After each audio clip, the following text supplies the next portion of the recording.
हम लोगों ने आपके लिए स्टार्ट किया है एसएससी स्टेनोग्राफर का सेट 2 और न्यू बुक से है ये। यस, इससे पहले हम लोग इसका सेट 1 करा चुके हैं, जो न्यू बुक मार्केट में आई है उस बुक से ये सेट हमने लिए हैं। एक सेट इसका सोल हम करा चुके हैं, दूसरा सेट आज इसका स्टार्ट हो रहा है। यस, जहाँ जहाँ मुझे ज़रूरत पड़ेगी मैं इसका कैमरा ऑन कर लूँगा, बिल्कुल बेफिक्र रहिए आप, ज़रा भी मत घरवाइएगा। आपको जहाँ मुझे लगेगा समझाने की ज़रूरत है तो वहाँ अपने आप कैमरा ऑन करके आपको समझा दूँगा। आपकी शिकायत थी कि सर पेपर पेन वाला मेथड अच्छा था, बिल्कुल वही मेथड अपनाएंगे, बिल्कुल बेफिक्र रहिए। बस थोड़ा सा सपोर्ट कर चले जाइए आप, क्योंकि इससे मुझे वीडियो बनाना आसान हो रहा है, इसलिए मैं ऐसा कर रहा हूँ। यस, और कोई कारण नहीं है, क्योंकि यहाँ पे आपको भी अपना सुविधा देखनी है और मुझे भी सुविधा देखनी है, और काम ज़्यादा हो जाए तो इसमें क्लियरिटी ज़्यादा आ रही है। सबसे पहली बात तो यही है, और दूसरी बात ये है कि इसमें वीडियो बनाना भी थोड़ा सा ईजी हो गया है मेरे लिए। चलिए कोई बात नहीं, शुरू करते हैं। पहला क्वेश्चन है आपका एक्टिव पैसिव पे। कह रहा है कि the secretary gave me the application form. The secretary gave me the application form. यहाँ पे अगर आपको देखें तो आपको दिख रहा है सेकंड फॉर्म दिख रहा है, तो समझो आपको चाहिए head plus third form, sorry माफ़ी चाहूँगा, वोजवर प्लस थर्ड फॉर्म। अब अगर मैं यहाँ गौर करूँ तो पहले सेंटेंस में वोज तो है लेकिन बीइंग है। वोज के साथ बीइंग तब आता है जब सेंटेंस में आईएनजी फॉर्म हो वोजवर के साथ में। अगले में इज लगाया इसलिए बाहर। सी में हैड है थर्ड फॉर्म इसलिए बाहर। डी में वोजवर प्लस थर्ड फॉर्म है, इसका आंसर हो जाएगा डी। नेक्स्ट आपका क्लोज टेस्ट कह रहा है कि Black Friday comma the day following Thanksgiving day. इसको छोड़ते हुए चलेंगे, आगे बढ़ेंगे। Black Friday is widely dash at the beginning of the Christmas shopping season. Black Friday is widely dash, Black Friday को माना जाता है at the beginning of the Christmas shopping season. अब माना जाता है के लिए यहाँ पर आप इस्तेमाल करेंगे रिगार्डेड का, यानी कि इसका आंसर हो जाएगा B. Black Friday is widely regarded as the beginning of the जो भी है यहाँ पे उसके लिए, यानी कि सेकंड का आंसर यहाँ हो जाएगा आपका रिगार्डेड। इज़ रिगार्डेड मतलब माना जाता है। नेक्स्ट है आपका as the beginning of the Christmas shopping season most dash retailers. अगर आप गौर करें तो रिटेलर आपका प्लूरल है। रिटेलर क्या आपका एक प्लूरल। यस, तो प्लूरल के लिए आप प्लूरल वर्ब का ही इस्तेमाल करेंगे नाउन का। तो यहाँ पे हम लोग बता दूँ आपको, उसने कहा मोस्ट डैश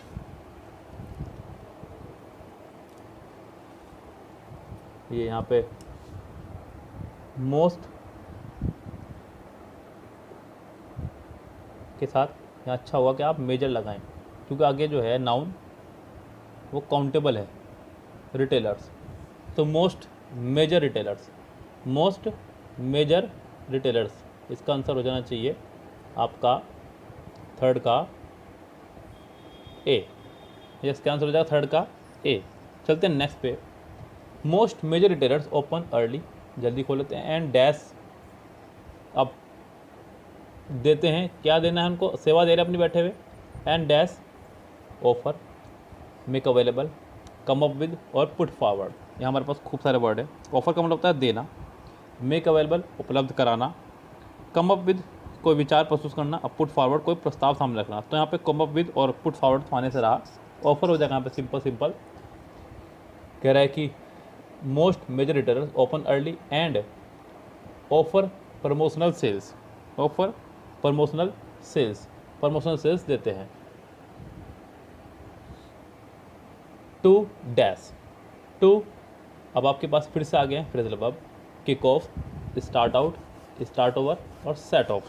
पहला फ्रेजल वर्ब है किक ऑफ, जिसका मतलब होता है शुरू करना। क्या होता है इसका मतलब, शुरू करना। उससे अगला है आपका स्टार्ट आउट का मतलब होता है अपनी यात्रा या प्रक्रिया प्रारंभ करना। उससे अगला स्टार्ट ओवर दोबारा शुरू करना, और सेट ऑफ किसी बुरी परिस्थिति के शुरू होने का कारण होना। तो इसका आंसर हो जाएगा पहला ही किक ऑफ।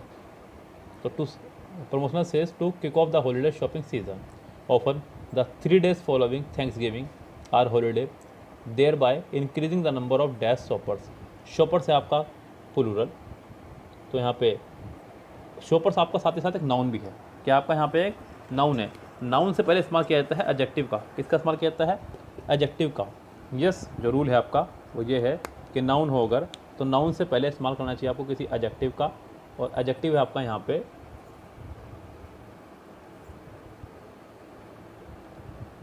पोटेंशियल। क्या है यहाँ पे आपका एडजेक्टिव, पोटेंशियल, क्योंकि इसके आखिर में लगा हुआ है AL। तो ये आपका एक एडजेक्टिव है पोटेंशियल। यहाँ पे आपको उसका लगाना होगा पोटेंशियल, इसका मतलब होता है संभावित। क्या होता है? संभावित। तो आप इसका आंसर लगा देंगे पोटेंशियल, यानी कि पोटेंशियल शॉपर्स। 6 का हो जाएगा पोटेंशियल शॉपर्स। नेक्स्ट पे चलें अगर हम लोग, तो नेक्स्ट है आपका 7 sentence. Potential shopper, it has dash been, ये थोड़ा सा अच्छा हो गया है और माफी चमका बंदी हो गया है phone. It has been dash. So बच्चों देखिए यहाँ पे कह रहा है कि it has dash been the biggest shopping day of the year since 2005। तो ये सबसे बिजिएस्ट शॉपिंग डे था 2005 से। यहाँ पर आपका सिंस प्लस टाइम जो समय को शो कर रहा है, तो यानी कि सिंस 2005 के मतलब 2005 के कारण से यहाँ पे ये जो है, या फिर 2005 से अब तक ये सबसे बिजी शॉपिंग डे रहा।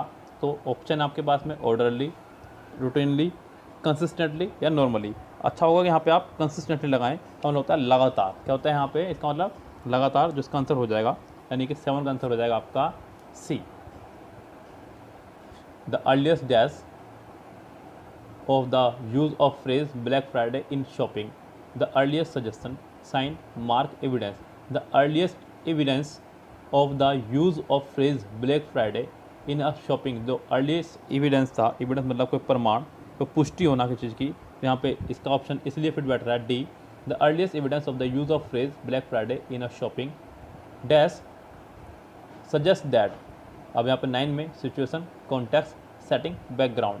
9th में सिचुएशन सजेस्ट, कोई परिस्थिति सजेस्ट कर रही है।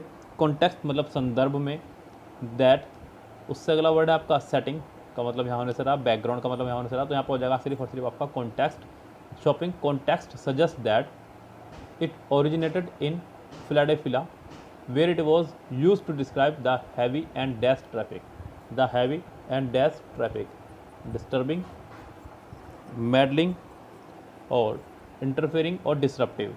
तो यहाँ पर हो जाएगा इसका डिसरप्टिव, यानी कि बाधा पहुँचाने वाला ट्रैफिक, क्योंकि जब बहुत बड़ा कोई मेला यहाँ पे लगाओ, कहीं शॉपिंग लगाओ, शॉपिंग फेस्टिवल हो, तो वहाँ मेल बाधा यानी कि ट्रैफिक के माध्यम से बहुत बाधा पहुँचेंगी।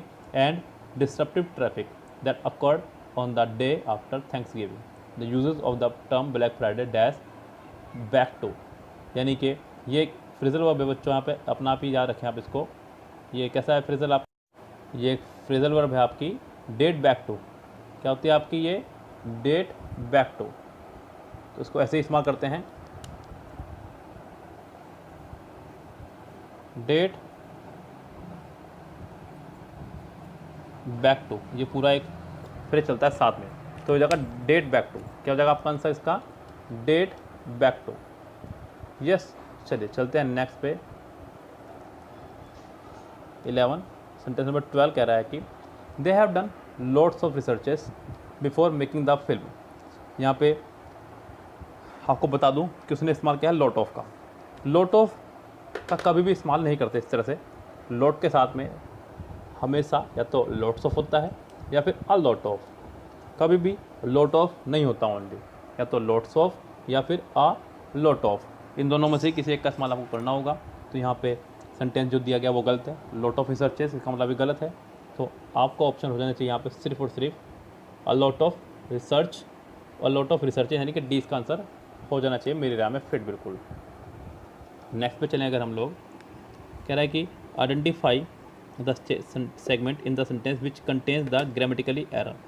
When ever I went to cinema I bought for myself popcorn and Coke for a special treat. Sentence number 13 कह रहा है कि whenever I go to cinema, जब भी मैं जाता हूँ सिनेमा में।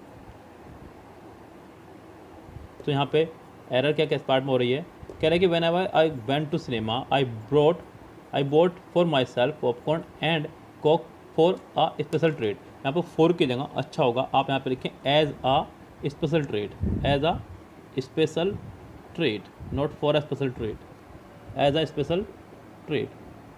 तो यहाँ पे अ एज लगाएंगे, फोर की जगह फोर हटेगा और यहाँ पे आएगा आपका एज।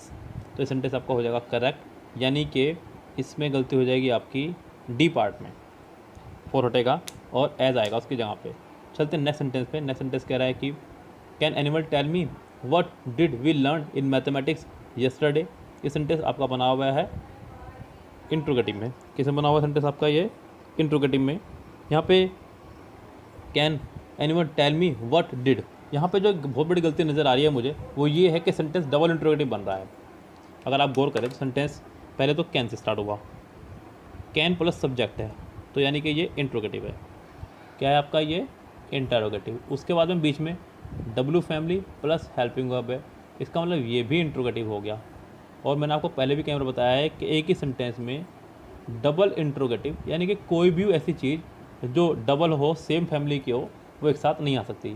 चाहे वो इंट्रोगेटिव हो, चाहे नेगेटिव हो, चाहे फ्यूचर हो, चाहे प्रेजेंट हो, चाहे पास्ट हो, चाहे एपोस्ट्रोफ हो, या कोई भी सेम फैमिली के दो वर्ड एक साथ नहीं आएंगे। तो यहाँ पर डबल इंट्रोगेटिव बन रहा है, कैन भी और ये भी। अब पहला वाला इंट्रोगेटिव तो आप हटा नहीं सकते अपनी जगह से, आप ऐसा तो कर नहीं सकते एवरीवन कैन टेल मी, ऐसे नहीं हो सकता।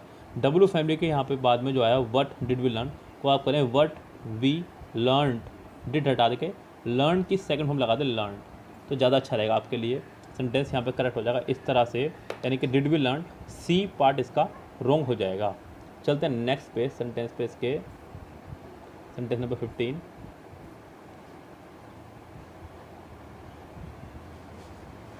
यहाँ कह रहा है कि Jane woke up have a sore throat and by evening his voice had disappeared. Sentence number 15 कह रहा है कि Jane woke up have a sore throat and by evening his voice had disappeared. अगर आप यहाँ गौर करें, यहाँ पे हैव उसने लगाया, जॉन वोक अप हैव, यहाँ पे गौर करें तो वोक अप अपने आप में एक सेकंड फॉर्म है वर्ब की, ये एज ए सेकंड फॉर्म इस्तेमाल हो रहा है। साथ में उसने लगाया हैव, वर्ब की फर्स्ट फॉर्म, जो कि बिल्कुल तरीका गलत है। अब या तो यहाँ पे वर्ब से वर्ब को जोड़ने के लिए टू का इस्तेमाल करें, लेकिन ऐसा भी सीखने को, बिकॉज ये फ्रेजल वर्ब है, खाली वर्ब नहीं है, ये फ्रेजल वर्ब है। फ्रेजल वर्ब अगर हो तो आप टू से दूसरी वर्ब को नहीं कनेक्ट कर सकते। या फिर दूसरा तरीका ये है कि आप इसे ऑब्जेक्ट बनाइए। ऑब्जेक्ट बनाने के लिए क्या करना होगा, आप इसे हैव को हैविंग यानी कि जिनट बनाना होगा, ये आपका बन जाएगा ऑब्जेक्ट। क्या बन जाएगा आपका ये ऑब्जेक्ट, यानी कि जिनट बनते ही आपका हो जाएगा ऑब्जेक्ट। सेंटेंस हो जाएगा आपका करेक्ट, यानी कि इसका हो जाएगा डी पार्ट रॉन्ग। यस, कह रहा है कि identify the segment in the sentence which contains grammatically error. आपको बताना है किस पार्ट में इसके एरर है। I think boys and girls must be learning to do household chores from an early age. हाँ जी, फ्रॉम एन अर्ली एज। यहाँ पे कह रहा है कि मस्ट बी लर्निंग, तो यहाँ पे मस्ट बी लर्निंग की जगह अगर अच्छा होगा कि आप सिर्फ मस्ट लर्न ही लिख दें, खाली यही अपना में काफ़ी है। मस्ट लर्न, मस्ट का मतलब होता है कंपल्सन, मजबूरी, नैतिक ड्यूटी, तो करना चाहिए, करना चाहिए, सीखना चाहिए। यस, तो ज़्यादा अच्छा रहेगा आप यहाँ पे ये लगा दें। तो boys and girls must learning, must be learning की जगह मस्ट लर्न करें, यानी कि बी लर्निंग की जगह लर्न होना चाहिए था। इसका डी पोर्शन हो जाएगा आपका रॉन्ग। अगर आप डी पोर्शन को लर्निंग की जगह लर्न कर देंगे तो ठीक हो जाएगा आपका। कह रहा है कि identify the segment in the sentence, sentence number 17। आपको बताना है फिर से किस पार्ट में इसमें गलती है।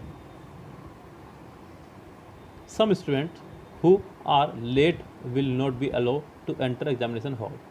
सम स्टूडेंट की जगह आप अच्छा हो कि आप या तो यहाँ पे लगाएं द स्टूडेंट, क्या लगा दें, the students, the students who are late will not be allowed to enter the examination hall, या फिर द स्टूडेंट की जगह आप चाहें तो दोज लगा दें आप, those students who are late. तो यानी कि इस सेंटेंस में आपके सम स्टूडेंट वाले पार्ट में गलती है, यानी कि बी इसका हो जाएगा error. Meenu thinks that Salman is a singer than Nitin. अब यहाँ पे देन का इस्तेमाल हो रहा है आगे, अगर आप गौर करें तो देन है आपका एक कंपैरेटिव वर्ड। क्या है आपका यहाँ पे देन, एक कंपैरेटिव वर्ड। अब कंपैरेटिव वर्ड के लिए कोई कंपैरेटिव डिग्री का आना ज़रूरी है। यस, अब यहाँ पे कंपैरेटिव डिग्री कौन सी है, आप ए नहीं लगा सकते, बिकॉज ए में उसने दो कंपैरेटिव एक साथ लगाए, तो ये तो ऐसे ही रॉन्ग हो जाएगा आपका। ए में मोर और बेटर दो एक साथ लगाए हैं, दो कंपैरेटिव डिग्री एक साथ नहीं आ सकती, ये बाहर हुआ। अगला है आपका बेस्ट सुपरलेटिव डिग्री, इससे पहले दा होना चाहिए था जो कि ऑप्शन में नहीं है। उससे नेक्स्ट है आपका गुड पॉजिटिव डिग्री का है, जरूरत नहीं है बिकॉज आगे देन खड़ा हुआ है। आपका सिर्फ और सिर्फ बचता है बेटर, यानी कि इसका आंसर हो जाएगा आपका डी करेक्ट। चलते हैं नेक्स्ट पे। नेक्स्ट है आपका पैसिव फॉर्म बनानी है आपको इसकी। कह रहा है कि mister Zabihullah did not submit the grades on time. Did not है यानी कि सेकंड फॉर्म, अगर सेकंड फॉर्म है तो ज़रूरी होगा कि आप यहाँ पे वॉज वर्ड ढूंढें कितनों में है, पहले में नहीं है, बी में नहीं है, सी में है, डी में भी है वॉज वर्ड। यस, एक बात का और ध्यान रखें, यहाँ पे दो में है आपका वॉज वर्ड, सी में भी और डी में भी। सेंटेंस बनेगा आपका द ग्रेड्स से, the grades were not not, लेकिन डी में बीइंग दिया गया है, बीइंग यहाँ नहीं आएगा, ये ध्यान रखें आप इस बात का। यस, एक सेकंड ब्रेक। तो यहाँ पे डी में बीइंग की वजह से डी बाहर हो जाएगा, इसका आंसर हो जाएगा सी। चलते हैं 20 पे, कह रहा है कि you do buy old books don't you, ये तो है ही। अब आपको 3 लगाने हैं ऑर्डर में, बी सी या डी, ए के बाद बी या ए के बाद सी या फिर ए के बाद D. You do buy old books don't you, people seem to prefer to buy new books nowadays, सबसे आखिरी की लाइन है। बी सबसे लास्ट में आएगा, यानी कि ए या डी में से, सी या डी में से कोई इसका एक आंसर होगा। Business is not so good as it use to be, फिर डी देखिए, I will have to see what you have got before I answer your question. Yes, A के बाद डी आना चाहिए, यानी कि इसका आंसर हो जाएगा आपका सी। ओके माय डियर, अब चलते हैं नेक्स्ट सेंटेंस पे। नेक्स्ट सेंटेंस भी आपका पैराजंबल ही है, इसको चेक करते हैं। सेंटेंस नंबर 21, ये भी आपका पैराजंबल पे ही डिपेंड है सेंटेंस। कह रहा है कि when I return to my seat I happen to see a man who was my neighbour years ago. पहला सेंटेंस फिक्स है। चलते हैं नेक्स्ट पे, क्या कह रहा है उसके बाद में, ही was a great talker, he was a great talker, यानी कि ए के बाद बी आएगा, ये कन्फर्म है क्योंकि एक व्यक्ति की बात हो रही है और उस व्यक्ति के बारे में बताया, he was a great talker. So I did not wish to meet him now just as my holiday was about to begin.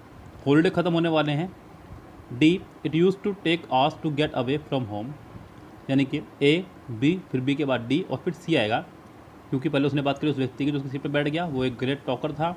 It use to take hours to get away from home, घर से निकलने में तो काफ़ी समय लगता है, लेकिन उसके पास समय नहीं था बिकॉज उसका हॉलीडे समाप्त होने वाले थे, यानी कि इसका आंसर हो जाएगा ए बी डी सी, यानी कि डी इसका आंसर हो जाएगा। I arrived in India last week said Sara. 22 में उसने कहा आई अराइव्ड, यानी कि सेकंड फॉर्म। अगर डायरेक्ट इंडायरेक्ट में सेकंड फॉर्म हो तो इसका पैसिव बनाते समय आपको हैड प्लस थर्ड फॉर्म का इस्तेमाल करना होता है, जो पहले में है, बी में भी है, सी में नहीं है और डी में नहीं है।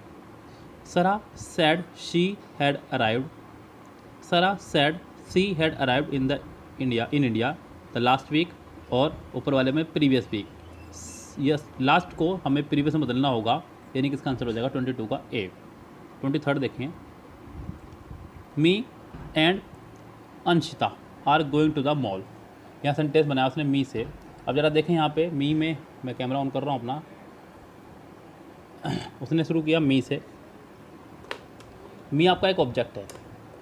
यस, मी क्या आपका एक ऑब्जेक्ट, और ऑब्जेक्ट से दुनिया का कोई भी सेंटेंस शुरू नहीं हो सकता।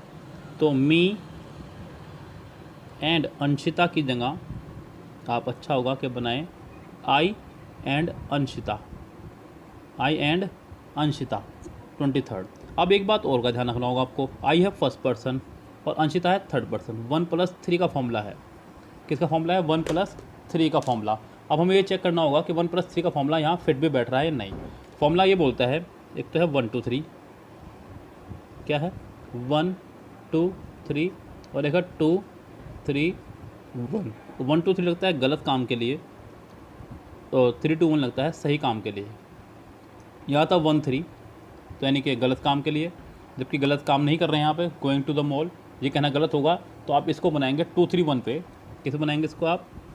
2 3 1 पे, 2 3 1, यानी कि 3 और 1 आएगा आपका सेंटेंस का स्ट्रक्चर, यानी कि इसका आंसर हो जाएगा अंशिता एंड आई, यानी कि इसका आंसर हो जाएगा आपका बी। क्या हो जाएगा इसका answer? B, Anshita and I, B इसका आंसर हो जाएगा करेक्ट। चलते हैं नेक्स्ट सेंटेंस पे। सेंटेंस नंबर आपका 24 है आपका वोकेबलरी आपके फ्लैम्बॉयंट। बताना है आपको एप्रोप्रिएट एंटोनियम्स। क्या बताना है आपको इसका? एंटोनियम। फ्लैम्बॉयंट का मतलब होता है भड़कीला। क्या होता है इसका मतलब? भड़कीला। ऑप्शन देखते हैं क्या क्या हमारे पास में ऑप्शन जो ऑप्शन हमारे पास में है, आपको बताना है उल्टा। स्ट्राइडेंट भड़कीला, लाउड शोर, अंडरस्टेटेड मतलब सादा या सालीन, और एक्स्ट्रावेजेबल मतलब बहुत अधिक खर्चीला, तो इसका आंसर हो जाएगा आपका सी, सादा या साली। 25th, I will appreciate your support, the new captain told the team. नए कैप्टन ने टीम से कहा कि आई अप्रिसिएट के पहले लगा हुआ है विल प्लस फर्स्ट फॉर्म है, तो आपको वुड प्लस फर्स्ट फॉर्म ढूंढना होगा, जो कि पहले में नहीं है, यानी कि ए में नहीं है, बी में है, सी में नहीं है और डी में भी नहीं है। तो सिर्फ इसका आंसर बी के अलावा कोई और हो ही नहीं सकता। आप इसका आंसर लगाएंगे बी। 25 का आंसर हो जाएगा आपका बी। चलते हैं 26 पे। Van will you complete your project, my teacher asked. फिर से वैन आ गया है और विल है। सेंटेंस पहली बात तो वैन से कनेक्ट होगा और विल का हो जाएगा वुड। फर्स्ट में नहीं है, सेकंड में नहीं है, थर्ड में नहीं है, सिर्फ और सिर्फ फोर्थ में है, तो 26 का आंसर हो जाएगा आपका डी। चलते हैं पैराग्राफ पे, आराम से पढ़िए। कह रहा है कि Tutankhamun was pharaoh of Egypt from 1361 to 1352। इन डेट को अंडरलाइन कर लीजिए, पहले ही आप कॉपी में लिख लीजिएगा एक, अगर आप पेन कॉपी लेके बैठे हैं इस टाइम तो, क्योंकि जब भी कोई पैराग्राफ आपका डेट पे डिपेंड हो तो आप वो डेट को अलग लिखते रहे, क्योंकि एक क्वेश्चन जरूर उससे पूछा जाएगा। He died at the early age of 19 and was buried in a tomb in the Valley of the Kings on the west bank of the river Nile. Not much is known about the life of this king or why he died so young. इसके बारे में सब कुछ ज़्यादा नहीं पता है कि वो इतनी जल्दी क्यों मर गया। In fact, we would never have heard of him if not for the magnificent treasure found in his tomb. उसके टॉम से कुछ खजाना निकला था। कह रहे अगर उसके टॉम से खजाना ना निकलता तो हम लोग उसके बारे में कभी कुछ जान ना पाते। All the other tombs in the Valley of the Kings had been robbed in ancient times, but nobody knew about Tutankhamun's tombs for hundreds of years. Hence, there was a great deal of excitement when his tomb was discovered by two Englishmen. जब दो Englishman ने इसके यानी अंग्रेजों ने इसकी tomb को खोजा। One of them Howard Carter, पहले थे Howard Carter was a professional archaeologist, the other lord Carnarvon was a rich man interested in archaeology and who generously spent his money on excavation for 4 years from 1917 to 1922. इसको भी लिख लीजिएगा एक जगह, मैंने कहा आपको जितनी भी डेट हैं आपको सबको अलग लिख लेना है। 22. They had been excavating in the Valley of the Kings without finding anything new. They were on the verge of giving up when a steep appeared as Carter was clearing some stones near a royal tomb. He excavated further and unearthed a breathtaking collection of treasure in a tomb, all buried with Tutankhamun's 3 to 74 years ago. However, the story of Tutankhamun did not end there. Some Egyptians believed that according to an ancient curse, anyone who touched Tutankhamun's tomb would die. Most people laughed at the idea of the curse coming true. However, when the last man climbed out of the tomb, a sudden sandstorm blew up and people saw a hawk, the ancient royal symbol of Egypt, fly overhead. Locals took this to mean that the spirit of the dead king had left his tomb, cursing those who had opened it. 5 months later, Lord Carnarvon died of an infected mosquito bite on his cheek. पहला sentence कह रहे कि विच one of the following statements true, इनमें से कौन सी statement आपकी true है। अगर हम लोग स्टेटमेंट के हिसाब से चले तो यहाँ पे Tutankhamun died of a mosquito bite, जी नहीं, तुतनखामुन नहीं, लॉर्ड कॉर्नवेयर मरा था। Most Egyptian did not believe that there was a curse on those who touch Tutankhamun, जी नहीं, इजिप्ट ने जो है तो बताया था ये बारे में, ये भी रॉन्ग है। Very few tombs had not been robbed by raiders, ये आंसर इसका ठीक है। 27 का ये पार्ट बिल्कुल ठीक हो सकता है, यहाँ पे जिक्र हुआ है इसका ऊपर, अगर आप गौर करें। कह रहे कि all the other tombs in the valley of the king had been robbed in ancient times, यानी कि इसका जिक्र हुआ है, यानी कि सी इसका सही हो सकता है। Lord Carnarvon sponsored excavation because he loved archaeology, इसका भी जिक्र हुआ है ऊपर, यानी कि 2 सेंटेंस ठीक हो जाएंगे इसके। द अदर यानी कि ये लाइन आपकी, Lord Carnarvon was a rich man interested in archaeology and who generally spent his money, यानी कि 5th और 9th लाइन में इसका जिक्र हुआ है, यानी कि नीचे की सी और डी ऑप्शन दोनों ही सही हैं।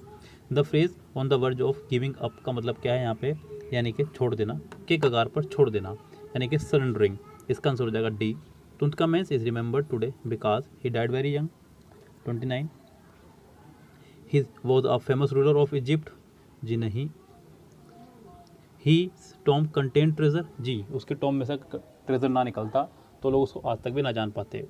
The sight of the hawk flying in the sky suggested that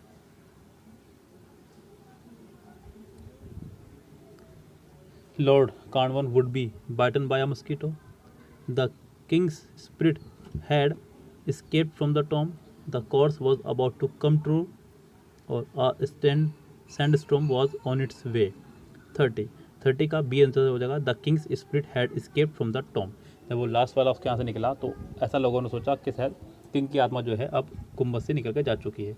the tomb of Tutankhamun's was discovered in 1922. इसका जिक्र हुआ है पैराग्राफ में, ये यहाँ पे लिखा हुआ है 1917 to 1922, तो इसका आंसर हो जाएगा आपका 1922 AD.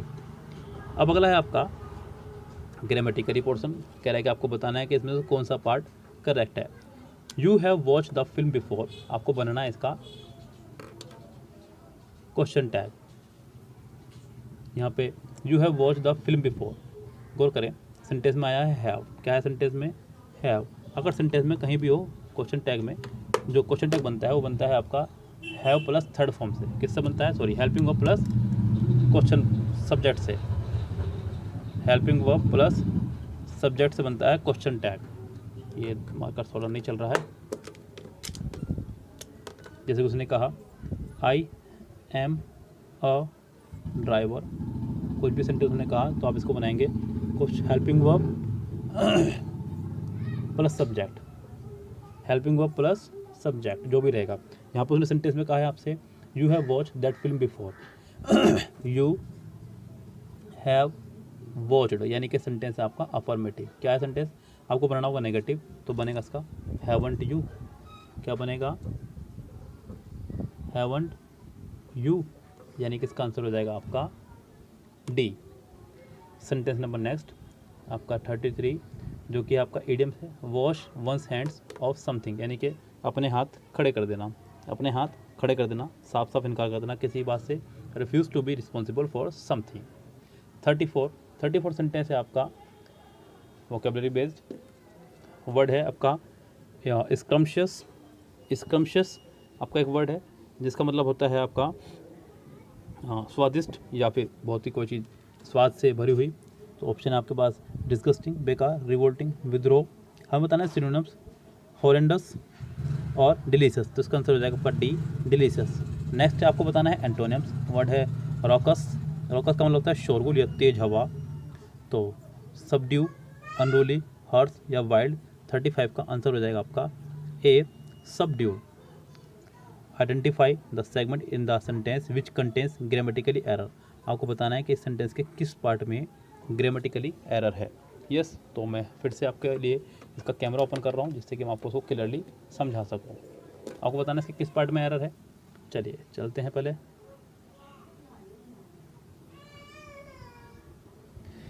कह रहा है कि सेंटेंस पहले मैं देख लूँ एक बार क्या कह रहा है पूरा. Even if our main players pull up, even if our main players pull up, we will go ahead with the match as scheduled. Word का इस्तेमाल किया उसने पुल अप. पुल अप का मतलब होता है आलोचना करना. क्या होता है? आलोचना करना. जबकि वो कहना चाह रहा है यहाँ पे निकाल दिया जाना, किसी का वापस ले जाना. Even if our main players pull up की जगह यहाँ होना चाहिए था पुल आउट, यानी कि नाम वापस ले लेना. नाम वापस ले लेना. तो इसका आंसर हो जाएगा बी, पुल अप की जगह पुल आउट होना चाहिए था. Next sentence 37, my sister was angry with me because I dash her stapler. I dash her stapler. Option है आपके हाथ में 37. पहला ऑप्शन है आपका श्रेड, उससे अगला स्पिल्ट, उससे अगला है टोर, उससे अगला आपका डैमेज. देखिए टोर का मतलब होता है फाड़ देना, तो ये तो होने से रहा. स्पिल्ट मतलब तोड़ देना, उसका आंसर हो जाएगा डी, डैमेज, खराब कर देना. Give someone the cold shoulder. 38 एक ईडियम है. Give someone the cold shoulder, किसी को अनदेखा करना, किसी को अनदेखा करना. तो इसका आंसर हो जाना चाहिए आपका, ऑप्शन पे चलते हैं पहले लेकर फटाफट से. Make someone cold and uncomfortable, deliberately ignore someone, जी, जानबूझकर किसी को इग्नोर करना, यानी कि इसका आंसर हो जाएगा आपका बी ही. अगला वर्ड है आपका वोकेबलरी से. वोकेबलरी का है नेक्स्ट सेंटेंस. तो पहला वर्ड है चेरिश. आपको बताना है इसका सिनोनिम्स. क्या बताना है आपको इसका सिनोनिम्स? चेरिश का मतलब होता है किसी चीज़ को संजो कर रखना, बचा कर रखना, सेव कर रखना. ऑप्शन आपका तो नर्चर, इग्नोर, डिस्ट्रॉय या फोरसेक. Ignore, destroy, forsake. इन तीनों का मतलब होता है छोड़ देना, त्याग देना, तो इसका आंसर हो सकता है सिर्फ नर्चर। अगला है आपका फिर से एक ईडियम है, the cost of my laptop is high than yours. यह सेंटेंस में है आपका हाई के साथ देन है, तो आपको बनाना होगा इसे कंपेरेटिव भी साथ ही साथ। कंपेरेटिव कौन सा है इसका, आपका सिर्फ और सिर्फ डी पोर्शन में है, इसका आंसर हो जाएगा हायर देन, यानी कि डी इसका आंसर करेक्ट हो जाएगा। यस, नेक्स्ट आपको 41, शिल्पा हुम इज़ माई टेनेंट। ध्यान दीजिएगा सेंटेंस पे, शिल्पा हुम इज़ माई टेनेंट। शिल्पा हुम इज़ माई टेनेंट, देखिए हुम व्यक्तियों के लिए आता है, ये बात सत्य है, लेकिन हुम एक ऑब्जेक्ट माना गया है रिलेटिव प्रोनाउन में, तो इसके बाद वर्ब नहीं आ सकती, ये ध्यान रखें आप। तो यानी कि ये तो बात कन्फर्म है कि ये दिया गया गलत है। अब यहाँ पे हुम की जगह आपका आना चाहिए था हु। क्या आना चाहिए था आपका यहाँ पे हु आपका सिर्फ सी में ही है, तो इसका आंसर हो जाएगा सी, क्योंकि दैट और विच व्यक्तियों के लिए इस्तेमाल नहीं होते हैं, तो इसका आंसर हो जाएगा 41 का सी। नेक्स्ट है आपको बनाना का पैसिव सेंटेंस का, Sukanya has cooked enough food for 20 people, has plus third form, तो आपको बनाना होगा has been plus third form, जो कि ए में नहीं है, बी में नहीं है, बी में हैड बीन है, सी में विल बी है, ये भी बाहर हुआ रेस से, यानी कि इसका मतलब आपके पास सिर्फ और सिर्फ ऑप्शन बचता है डी, यानी कि 42 का आंसर हो जाएगा आपका D. 43, they are setting up a carpet recycling factory, इसका फिर से पैसिव बनाना है। एक्टिव आपका is am are plus I N G, आपको पैसिव बनाते समय ध्यान रखना होगा is am are plus being plus third form. Is am are plus being first में नहीं है, सेकंड में नहीं है, थर्ड में है, फोर्थ में नहीं है, तो इसका आंसर हो जाएगा सिर्फ और सिर्फ सी। नेक्स्ट आपको फिर से पैसिव बनाना है, कह Richa hasn't invited me to the party, फिर से has A plus third form है, तो आपको has A plus been plus third form का इस्तेमाल करना होगा। ए में नहीं है, बी में नहीं है, डी में नहीं है, सिर्फ और सिर्फ सी में है, तो इसका आंसर हो जाएगा आपका सी। नेक्स्ट आपका direct indirect, I will come tomorrow promise Vijaya, will का हो जाएगा वुड, टुमारो को हो जाएगा द नेक्स्ट डे। कितनों में है फटाफट से चेक कीजिए, फर्स्ट में नहीं है, सेकंड में है, थर्ड में विल का विल रखा, फोर्थ में टुमारो को टुमारो रखा, तो इसका आंसर हो जाएगा सिर्फ और सिर्फ सेकंड। नेक्स्ट आपको बताना है कि सेंटेंस में क्या एरर हो सकती है, सिर्फ और सिर्फ आपको ब्रैकेट पार्ट देखना है। यस, ब्रैकेट पार्ट चेक करना है और कुछ नहीं चेक करना आपको उसका। चलते हैं, कहना है कि the film stays with you long after you are finished watching it, you are finished watching it. यहाँ अच्छा होगा कि सेंटेंस को आप आफ्टर की वजह से गौर कीजिएगा। सेंटेंस में है आपका आफ्टर एज ए प्रीपोजिशन यहाँ पे नहीं है, एज ए कंजक्शन यहाँ पर है। ये एक फॉर्मूला मैं आपको बता रहा हूँ, देखिए अगर आफ्टर के बाद वर्ब ना हो, अगर आफ्टर के बाद वर्ब ना हो, ऑब्जेक्ट हो, तब तो ये प्रपोजिशन है। क्या है ये? प्रपोजिशन। लेकिन अगर आफ्टर के अगर दोनों तरफ वर्ब हो, इधर भी वर्ब हो और इधर भी वर्ब हो, तो ये कंजक्शन का काम करता है। किसका काम करता है? ये कंजक्शन का। ऐसे में आफ्टर के बाद वाला हिस्सा परफेक्ट में बना करता है, ये ध्यान रखें आप। अगर बिफोर होता तो बिफोर के पहले वाला हिस्सा परफेक्ट में बनता, और अगर आफ्टर है तो आफ्टर के बाद वाला हिस्सा परफेक्ट में बनेगा।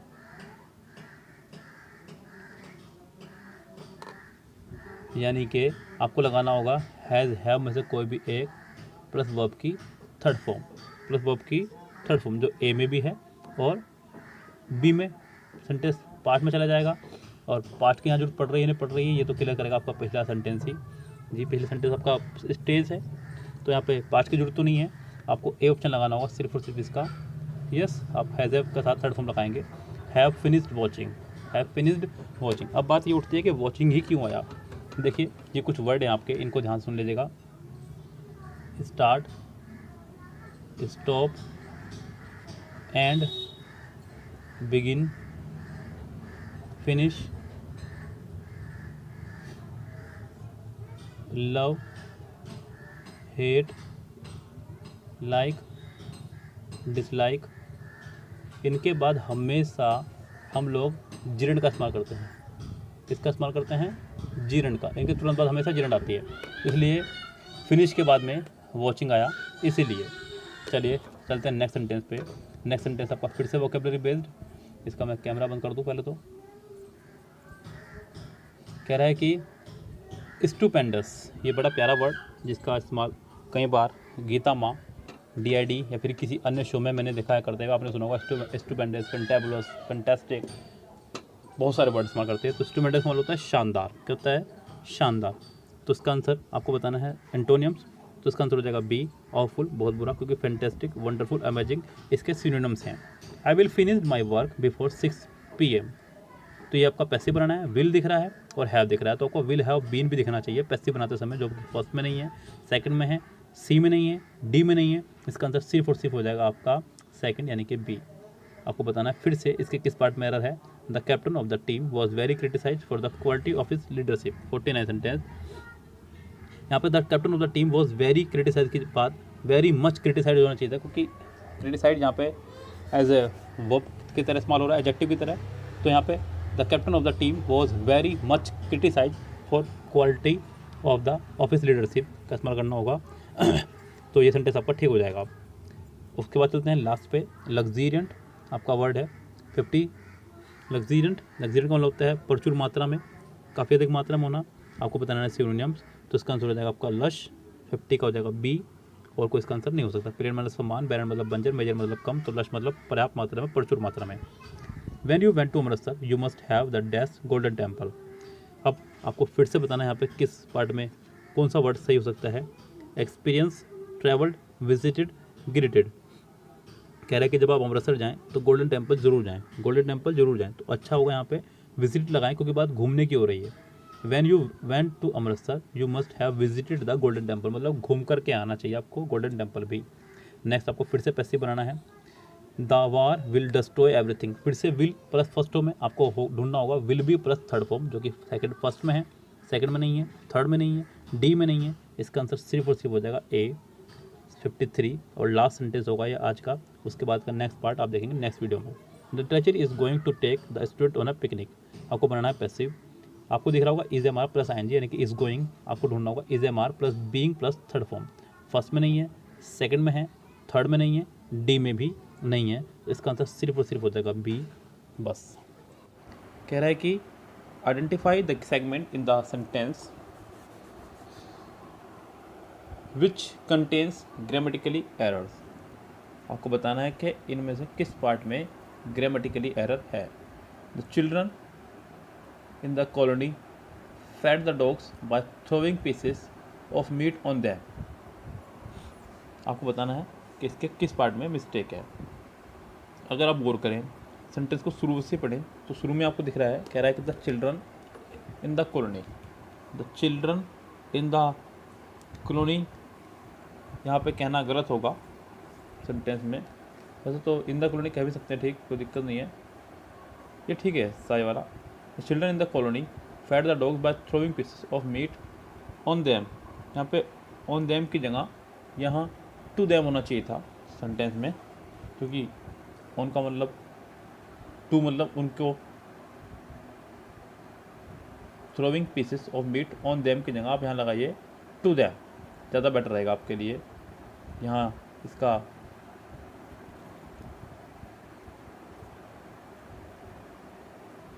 इस पार्ट में आप ऑन की जगह टू का इस्तेमाल करेंगे, इसका इस्तेमाल करेंगे टू का, ओके। तो यहाँ से सेंटेंस हो जाएगा आपका करेक्ट। यहाँ बैकलाइट का फंक्शन नहीं पता है मुझे भी इसका, तो फिलहाल चलते हैं नेक्स्ट सेंटेंस पे। नेक्स्ट सेंटेंस आपका sail close to the wind, sail close to the wind यानी कि कोई खतरनाक कार्य करना, कोई खतरनाक कार्य करना। तो do something that is dangerous और इवन इलीगल, कोई ऐसा काम जो कि खतरनाक भी हो और गैर कानूनी भी हो, पहला ऑप्शन। दूसरा option make attempt to improve a difficult situation, do something that is legal and acceptable, sail one's boat close to the shore, इसका आंसर हो जाएगा आपका A, do something that is dangerous और इवन इलीगल। नेक्स्ट वर्ड है आपको बताना है इसका एंटोनियम्स। एंटोनियम्स यानी कि पहले आपको इसका ढूंढना होगा वर्ड का मीनिंग। वर्ड है आपका रूइंड, 56। रूइंड का मतलब होता है बर्बाद कर देना या बर्बाद हो जाना या बर्बाद खाली कह सकते हैं आप। अगला है लोवर्ड, लोवर्ड मतलब निचले स्तर का। इनहैबिटेटेड यानी कि जो कहीं का मूल ना हो, मूल निवासी ना हो। अगला है मेंडेड, मेंडेड का मतलब होता है बनाना, किसी चीज़ में कोई एक तरह से कह सकते हैं मरम्मत करना किसी का। और डैमेज मतलब ख़राब। तो इसका आंसर हो जाएगा आपका सी, मेंडेड, क्योंकि रूइन मतलब बर्बाद और मेंडेड मतलब मरम्मत करना। नेक्स्ट है, of all the children in the class Rajiv is the naughtiest. Of all the children in the class Rajiv is the naughtiest. जब बात 2 से अधिक की हो तब आप ऑफ का इस्तेमाल नहीं, ऑफ की जगह ऑन का अमंग का इस्तेमाल करें। यस, जब बात 2 से अधिक की हो तो ऑफ नहीं, अब ऑफ की जगह आपको अमंग का इस्तेमाल करना चाहिए। Among all the childrens in the class Rajiv is the naughtiest. Rajiv is the naughtiest ज़्यादा अच्छा रहेगा। तो यहाँ पे सी पार्ट इसका हो जाएगा error, of all the children का। यहाँ पे ऑफ ऑल की जगह अमंग ऑल द चिल्ड्रन होना चाहिए था। यस, ये ध्यान रखें आप, ये सबसे बेस्ट पार्ट रहेगा इसका। उसके बाद चलते सेंटेंस नंबर 58 पे। If I am to meeting the registrar sorry, I will discuss the matter with him. If I am to meeting the registrar, अब यहाँ तो एक सेंटेंस का भरमार दिख रहा है, यानी कि गलती बहुत माइनर सी है जो साफ दिख रही है। यहाँ पहले पार्ट में वो कह रहा है कि if I am to meet the registrar. अब यहाँ पे एक बात का ध्यान रखें, सेंटेंस में उसने इस्तेमाल किया है आई am to.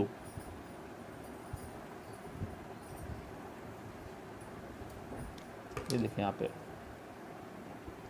If I am to meeting, क्या कह रहा है, मीटिंग द रजिस्ट्रार। यह लगाना चाह रहा है वो आईएनजी फॉर्म, जबकि टू के बाद आईएनजी फॉर्म की जरूरत कभी नहीं पड़ती है। टू के बाद वर्ब की फर्स्ट फॉर्म आया करती है। क्या आया करती है, फर्स्ट फॉर्म। ये सेंटेंस कुछ इस तरह से होगा, if I meet the registrar, if I meet the registrar, यानी कि मैं रजिस्ट्रार से मिलता हूँ, इस तरह से कहना चाह रहा है। तो ये सेंटेंस आपका करेक्ट होगा, यानी कि इसका बी पार्ट आपका करेक्ट हो जाएगा। यस, सेंटेंस नंबर 59 से आपका पैराग्राफ शुरू हो रहा है। पैराग्राफ देखिए, कह रहा है कि I was so home sick during my first 2 weeks at St. Peter's that I devised a way of getting myself sent back home. My idea was that I should all of a sudden develop an attack of acute appendix. When I reported my sickness to the teacher, I was sent to the matron. I entered the room clutching my stomach on the right hand side and staggering pathetically. What is the matter with you? The matron shouted. It hurts, matron. I moaned. Oh, it hurts so much. Just here. You have been overeating, she barked. I haven't eaten a thing for days, I lied. यानी कि उसने कहा कि तुमने बहुत अधिक खाया होगा। मैंने कहा कि मैंने काफ़ी समय से कुछ नहीं खाया, मैंने झूठ बोला। She began prodding my tummy violently with fingers. I was watching her carefully, and when she hit what I guessed were the appendix place, I let out a yelp that rattled the window panes. Ow, ow, ow! I cried out. Don't, matron, don't. जब उसने मेरे पेट पर हाथ लगाया तो मैंने चिल्लाना शुरू कर दिया। Then I slipped in the clincher. I have been sick all morning, I moaned. This was the right move. Within an hour, the doctor arrived, and as he examined me, I did my yelping at what I thought were the proper times. The matron returned half an hour later and said, "Mother's coming to fetch you this afternoon." I didn't answer her. I just lay there trying to look very ill, but my heart was singing all sorts of wonderful songs as I was taken home on a ferry. I felt so wonderful to leave that dreaded school building that I very nearly forgot I was meant to be ill. 59 sentence क्या कह रहा है आपसे वो? कह रहा है कि the matron suspected that the boy had appendix because he informed his teacher that he felt unwell. He hadn't been able to eat anything for days. He staggered into the room, clutching his stomach. He screamed when she press the right side of his stomach.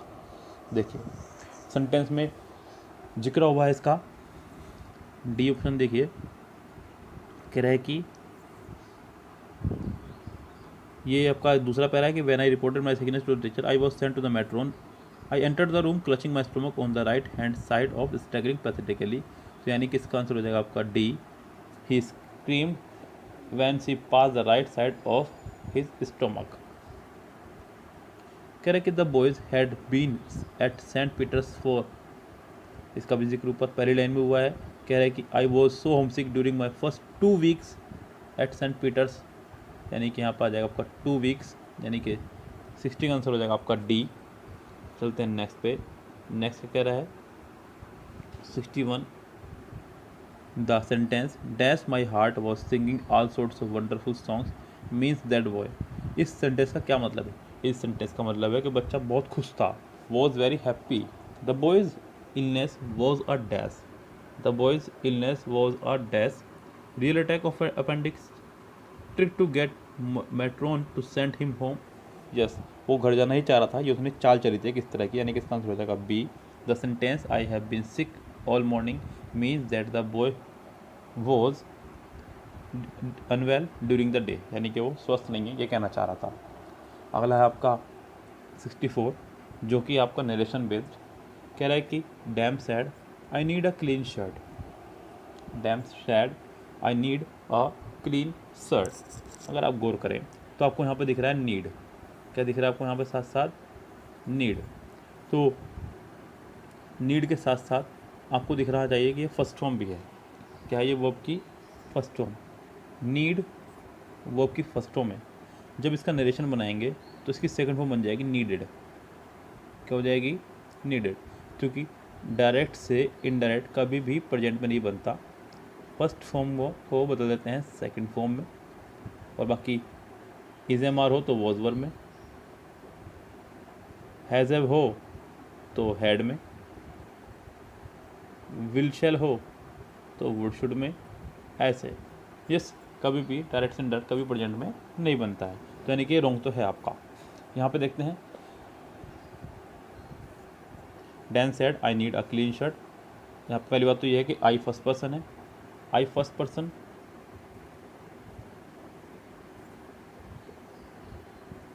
Change होगा subject के according, किसके according? Subject के according. Subject का आपका Dan, Dan को अगर मैं एक मेल समझूं तो मुझे लगाना होगा ही, और अगर मैं फीमेल समझूं तो मुझे लगाना होगा शी। हालांकि उसने सभी में ही लगाया है तो माने जाएंगे ये। उसके बाद में पहला वाला बाहर क्योंकि विल लगा दिया, विल सेंटेंस में कहीं नहीं है। दूसरे वाले में भी वुड लगाया, वुड भी सेंटेंस में कहीं नहीं है। थर्ड वाले में नीडेड लगाया, सेंटेंस में शामिल, और अगले में नीड्स लगाया, सेंटेंस रेस से बाहर, यानी कि इसका आंसर हो जाएगा आपका सी, नीडेड। चलते हैं नेक्स्ट सेंटेंस पे। नेक्स्ट सेंटेंस है आपका वोकेबलरी। कह रहा है कि 65 है, कंसीटेड। कंसीट का मतलब होता है धोखा देना, यस, या फिर घमंड से भरा होना, कंसीटेड। आपको बताना है उसका यहाँ पे सिनोनिम्स। क्या बताना आपको उसका यहाँ पे? सिनोनिम्स। तो सिनोनिम के तौर पे इसका आंसर हो जाएगा पहला ही, स्मग, क्योंकि मोडेस्ट कौन होता है? मासूम, निर्दोष, डिफिडेंस, शाई, ये इसके मीनिंग नहीं हो सकते इससे लाख तभी।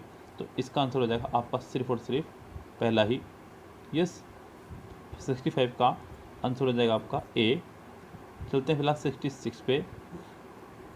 66 में क्या कह रहा है आपको कि select the correct indirect form of the given sentence. आपको बतानी है इसकी इनडायरेक्ट फॉर्म सेंटेंस की।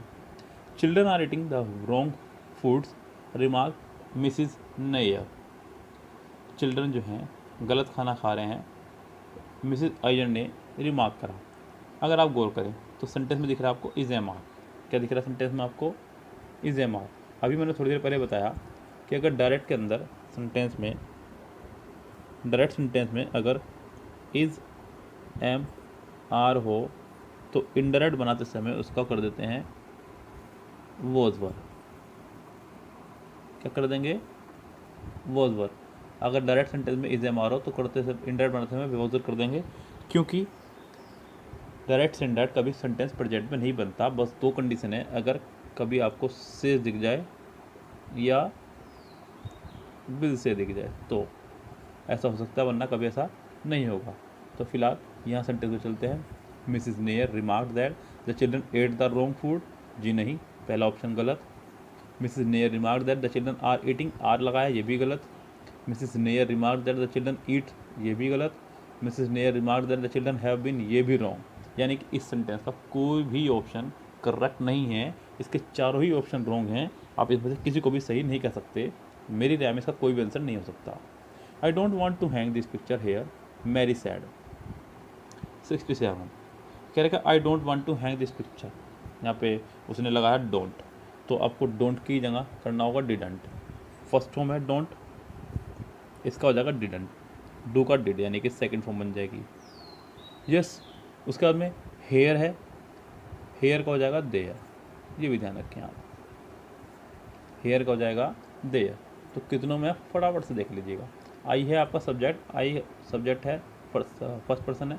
सब्जेक्ट के हिसाब से मैरी के हिसाब से आप ही या शी लगा सकते हैं, हालांकि सब में शी लगाया हुआ तो आपको शी ही लगाना होगा। Mary said she didn't want to hang this picture here, here की वजह से सेंटेंस लिस्ट से बाहर हुआ। Mary said she didn't want to hang this picture here, ये भी बाहर। Mary said she didn't want to hang this, यहाँ पे दिस को दिस रखा इसलिए बाहर। Mary said that she didn't want to hang this that picture there, यानी कि इसका आंसर हो जाएगा आपका डी। 67 का डी आंसर हो जाएगा।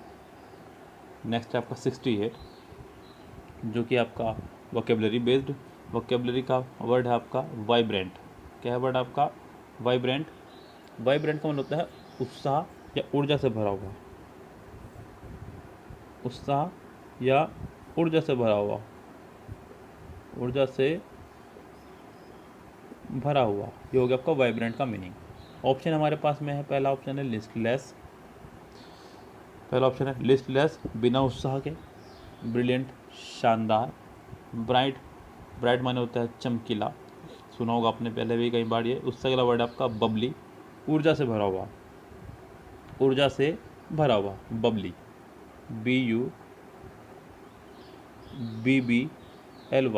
ऊर्जा से भरा हुआ। तो इसका आंसर हो जाएगा आपका पहला ही listless. Select correct passive form of given sentence, आपको इस सेंटेंस का बनाना है पैसिव। करेक्ट कि our force had conquered the fort by daybreak, यहाँ पे उसने इस्तेमाल करा हैड प्लस थर्ड फॉर्म का। एक्टिव से पैसिव बनाते समय आपको हेड को हेड ही रखना होता है, बस क्या हो जाएगा साथ में, ये देखिए ध्यान से। अगर सेंटेंस में एक्टिव सेंटेंस में has, have, had plus third form हो, तो पैसिव को बनाते समय आपको हैज़, हैव, हैड में से कोई भी एक साथ में लगाना होगा बीन और वर्ब की थर्ड फॉर्म। यस, ये आपको करना होगा सेंटेंस में। तो इस सेंटेंस में कितनों में है? Has, have, had plus been plus third form. हाँ, पहले में नहीं है, वॉज बीन लगाया, दूसरे में विल भी लगाया, नहीं होगा। थर्ड हैड बीन है, डी में वॉज प्लस थर्ड फॉर्म है, यानी किसका आंसर हो जाएगा आपका सी। 69 का सी आंसर हो जाएगा। चलते 70 पे। Given below are 4 sentences, 3 of which are jumbled, pick the option that give the correct order. यहाँ पे कह रहा है कि 4 सेंटेंस दिए गए हैं, इन 4 में से कोई 2, एक सेकंड, थोड़ा शोर था इसलिए मुझे ऐसा करना पड़ा। कह रहा है कि as a train approach the seaside town I went into the corridor to stretch my legs. पहला सेंटेंस फिक्स है, जैसे ही ट्रेन पहुंची हमारी सी साइड शोर के किनारे पर, मैंने अपने पैर फैलाए। I went into the corridor to stretch my legs, corridor तक पहुंचा अपने लेग्स को स्ट्रेच करने के लिए। I had met his earlier on the platform, किसकी बात हो रही है? यहाँ कोई जिक्र नहीं हुआ। I stayed there for a short while, मैं वहाँ कुछ देर के लिए रुका। कहाँ? इसका भी जिक्र नहीं है। I exchange a few words with one of the passengers, मैंने एक पैसेंजर को कुछ अपशब्द कहे। ए के बाद डी और डी के बाद में बी, जी नहीं, ए के बाद में डी लगाएंगे, लेकिन फिर आपको ये गलत हो जाएगा। As the train approach the seaside town I went into the corridor to stretch my legs. सबसे पहले तो इसका आंसर ये रहेगा 70 का। तो उसके बाद में ए के बाद आप सी लगाइए मेरी राय में। फिर I stayed there for a short while, उसके बाद में लगाइए आप D, I exchange a few words with one of the passengers, D, और उसके बाद आपका आंसर आएगा आपका बी, यानी कि इसका ऑप्शन हो जाएगा ए सी डी बी, यानी कि इसका आंसर हो जाएगा C, correct. Yes, next sentence देखते हैं क्या कह रहा है। Given below are 4 sentences, 3 of which are jumbled. Pick the option that gives the correct order. इनमें से कौन सा सेंटेंस करेक्ट ऑर्डर में है ये आपको बताना है। यस, चलते हैं फटाफट से। सेंटेंस कह रहा है कि in the hotel room I rested till dinner time, hotel room में मैंने रेस्ट किया डिनर टाइम तक। अब देखते हैं ऑप्शन क्या क्या कह रहे हैं।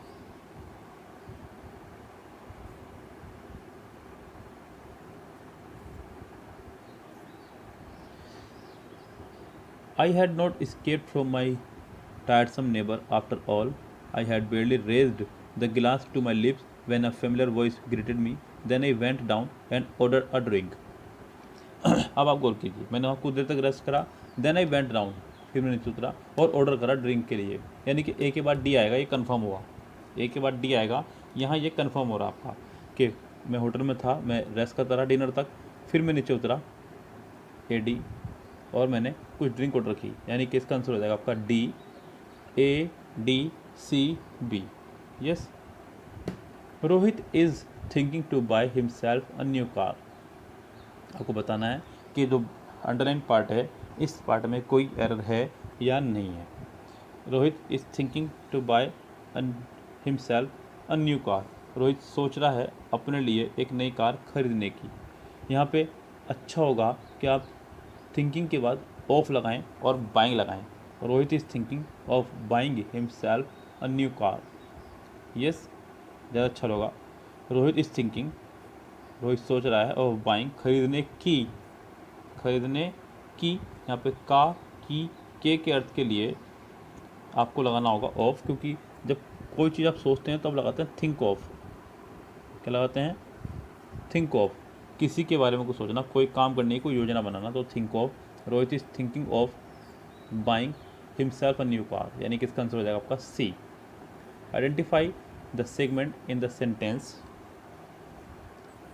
that contains grammatically error. We were woke up in the middle of the night by the sound of bursting crackers. ये कह रहा है कि हम लोग उठे। यहाँ पे एक चीज़ का ध्यान रखिए, सेंटेंस में उसने लगाया है बी पार्ट में, सॉरी शुरू में ही, देखिए ध्यान से, कह रहा है कि we were woke up, we were woke up. अब वॉक है आपकी सेकंड फॉर्म वेक की, वीक की, यानी कि उठने की, जगने की। वेक माने उठना, सेकंड फॉर्म वॉक अप। इसकी सेकंड फॉर्म है वॉक की, third form woken, third form हो जाएगी इसकी वोकन। तो यहाँ पे ये सेकंड थर्ड फॉर्म मैंने आपको लिखा दी। अब एक बात का और ध्यान दीजिए, मैंने आपको कई बार कहा है कि बी की फैमिली के साथ में या तो आती है हमेशा आईएनजी फॉर्म या आती है हमेशा थर्ड फॉर्म। कई बार सीख के बता चुका हूँ मैं कि बी की फैमिली के साथ में या तो आपकी आएगी आईएनजी फॉर्म या आपकी आएगी वर्ब की थर्ड फॉर्म। अब वॉक ना तो आईएनजी फॉर्म है ना थर्ड फॉर्म है, यानी कि दिया हुआ पोर्शन गलत है। अब या तो आप इसे वोकन बनाइए, थर्ड फॉर्म लगाइए, सेंटेंस पैसिव में रहेगा। यस, या फिर आप लगाइए आईएनजी, सेंटेंस एक्टिव में हो जाएगा। अब सेंटेंस को पैसिव बनाना ही नहीं बनाना है ये भी तो देखना होगा। आगे आया है by the sound of bursting crackers, क्योंकि सेंटेंस में बाय आ गया है और साथ में एजेंट भी है, इसकी वजह से तो आपको सेंटेंस को बनाना होगा पैसिव ही। अच्छा होगा कि आप यहाँ पे वोकन लगाएं, नॉट वॉक, यानी कि इसका सी पार्ट रॉन्ग हो जाएगा। अगर आप सी पार्ट में वॉक अप की जगह आप वोकन अप कर देंगे तो ठीक हो जाएगा। नेक्स्ट है the fire fighters have finally manage to get the forest fire dash. आपको बताना है कि इनमें से कौन सा सेंटेंस का ऑप्शन हो सकता है। The fire fighter have finally managed to get the forest fire dash out of control. Out of control का मतलब होता है नियंत्रण से बाहर। विद कंट्रोल मतलब इन्हीं कुछ भी बैठता है। अंडर कंट्रोल जी कंट्रोल में करना, और इन कंट्रोल ये भी रेस से बाहर, यानी कि इसका आंसर हो जाएगा सिर्फ और सिर्फ सी, अंडर कंट्रोल, अंडर कंट्रोल। चलते हैं नेक्स्ट सेंटेंस पे। नेक्स्ट सेंटेंस है आपका 75 सेंटेंस में कह रहा है कि आपको कोई अप्रोप्रिएट ऑप्शन भरना है इसके अंदर। I would appreciate it if you do not get into any dash with your colleagues. अब आपको ऑप्शन के हिसाब से यानी कि वोकेबलरी के हिसाब से भरना होगा। अगर आप गौर करें सेंटेंस में तो पहला वर्ड आपका कॉन्फ्लिक्ट। कॉन्फ्लिक्ट का मतलब होता है मतभेद होना। क्या होता है? मतभेद होना। उससे नेक्स्ट वर्ड आपका कॉन्टेक्स्ट। कॉन्टेक्स्ट का मतलब होता है संदर्भ में। अच्छा, पहला वर्ड है कॉन्टेस्ट, सॉरी मैंने कन्फ्लिक्ट पढ़ लिया। कॉन्टेस्ट मतलब कहीं भाग लेना, और कैलेमिटी मतलब कहीं आपदा आना किसी चीज़ का। I would appreciate it if you do not get into any conflict with your colleagues, यानी कि किसी मतभेद में अगर ना पड़े अपने कलीग से तो मैं बहुत प्रशंसा करूँगा तुम्हारी।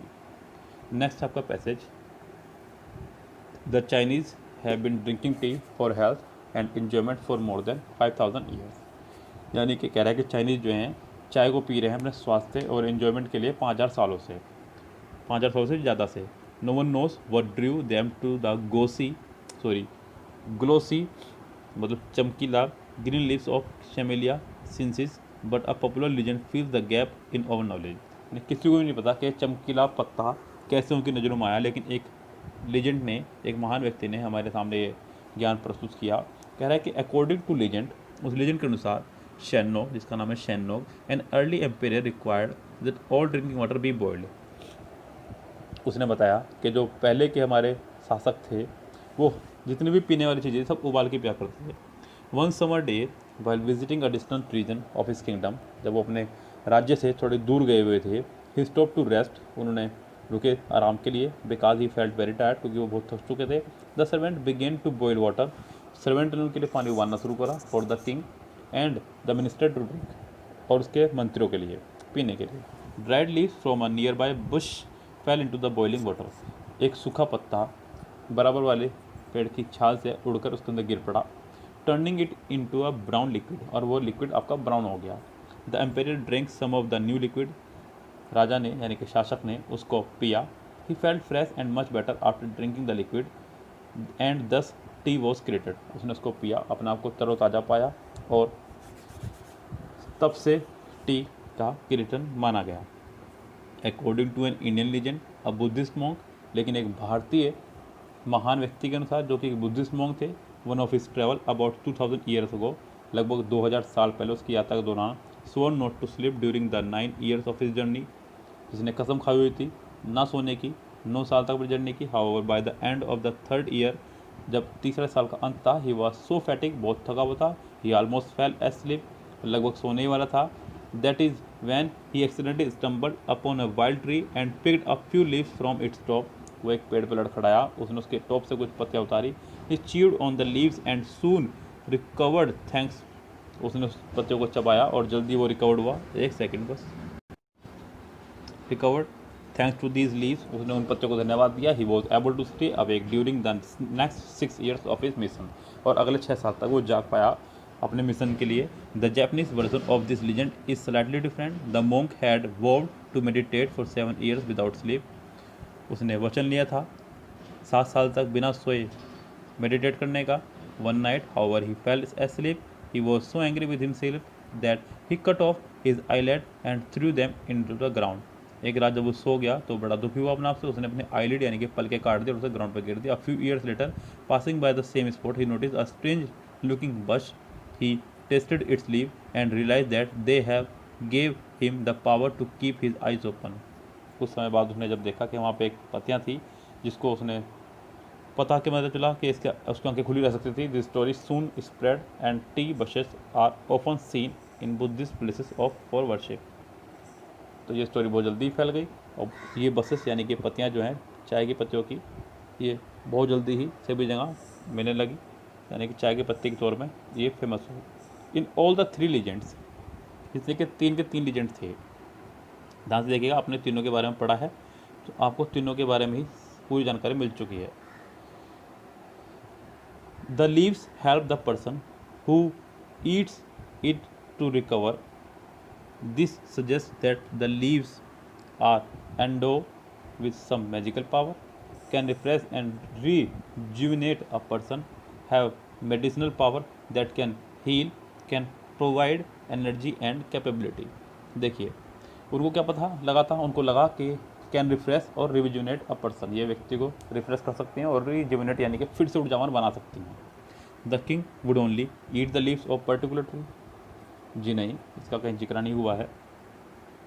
ड्रिंक बॉइल्ड वाटर, जी उबला पानी पीता था, यानी कि इसका आंसर हो जाएगा B 78। A suitable title for the passage is the discovery of tea, staying awake with the tea, tea legends. Tea legends मैं कहूँगा कि लीजेंड्स का जिक्र यहाँ पर बार बार हुआ है, तो टी लीजेंड्स इसका आंसर हो जाना चाहिए 78 का C. Which one of the following statement is not true, इनमें से कौन सी बात सही नहीं है। The Chinese have been aware of the health benefits of tea for longer than others, Chinese औरों के मुकाबले ज़्यादा जानकार थे चाय के बारे में या फिर अपने स्वास्थ्य को लेकर के। पहला सेंटेंस यस ट्रू है, 5000 साल की बात हो रही थी। The Indian monk fail asleep by the end of the 3rd year of staying awake, Indian monk तीसरे साल में ही सो गया था, सोया नहीं था, सोने वाला था, उसे नींद आने वाली थी, सोया नहीं था। तो यही सेंटेंस का इसका रॉन्ग होगा यहाँ पे, क्योंकि वो सोया नहीं था। Exhausted has the same meaning as the word, exhausted का मतलब होता है थका होना, और थके होने के लिए आप इस्तेमाल करें यहाँ पे फैटिग, यानी कि 20 का आंसर हो जाएगा।